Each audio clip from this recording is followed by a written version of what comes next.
You are listening to the English language roundup of the Israeli News Networks. Good evening, it's 11 p.m. in Israel on Sunday the 23rd of August 2020. I'm James Marlow with the main Israel News Briefs. Prime Minister Netanyahu stated at a press conference tonight that he had compromised with the Blue and White Party to avoid a fourth election since April 2019.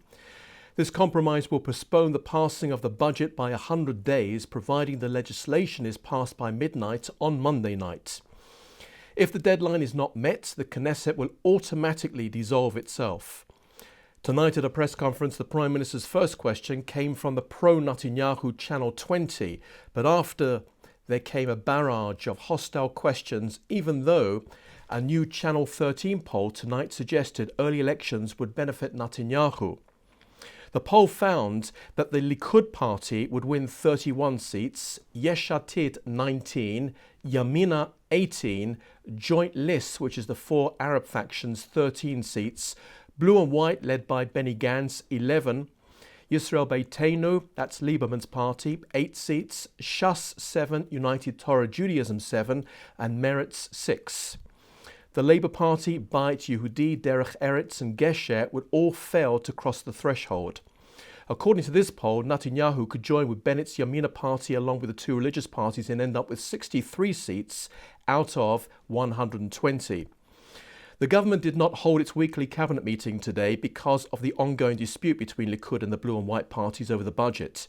Teams have been meeting all day to reach an agreement.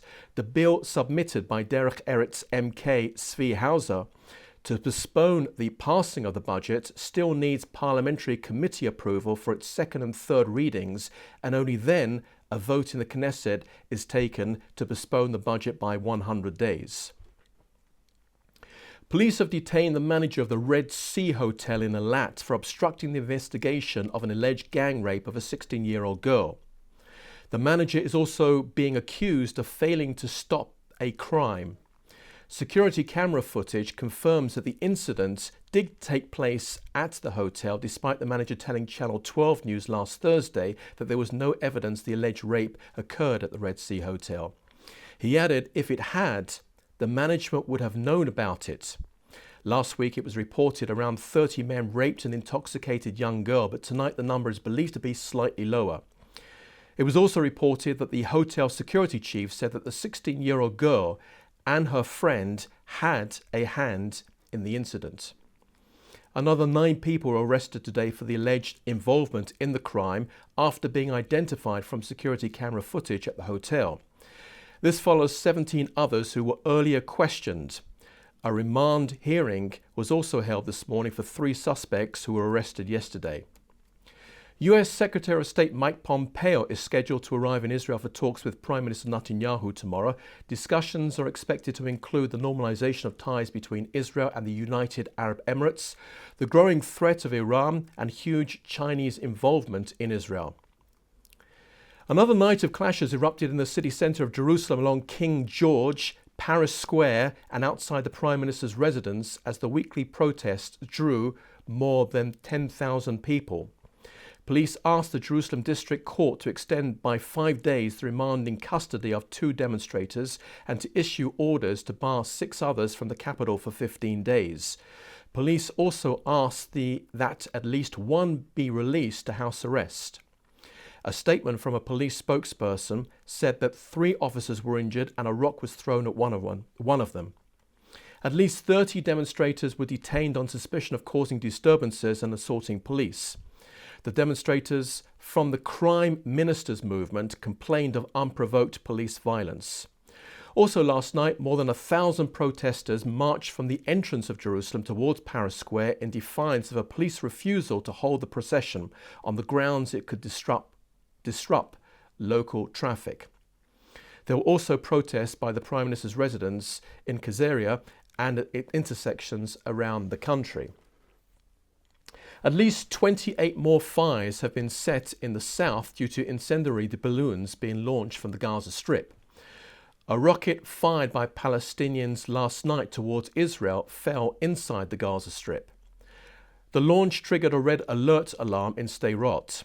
In the past 7 days, 18 rockets have been fired by Palestinians towards Israel. Incendiary balloons launched by Palestinians in Gaza yesterday set off 35 fires in the south. The Israel Air Force has deployed another Iron Dome rocket defense battery to the southern region. A senior Hamas official in the Gaza Strip has threatened that if Israel does not commit to lifting the blockade on the Gaza Strip, we are marching towards an explosion, in his words.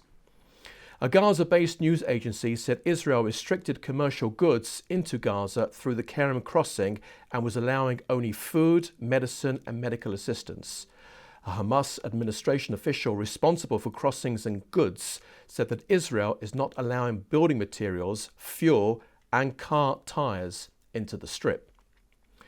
The IDF confirmed that an unmanned aerial vehicle fell inside Lebanon during operational activities, but said there was no concern of an information leak. Hezbollah claimed that its fighters shot down the drone and seized it.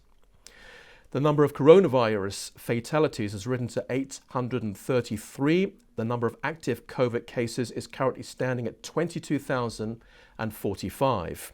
There are 408 people in serious condition, with 112 on ventilators.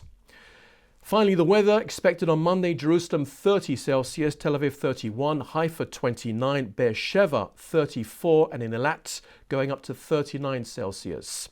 That's the roundup of the Israeli news networks. Join us again later this week here at the Briefings Room on the Independent Podcast Network. I'm James Marlow. Good night.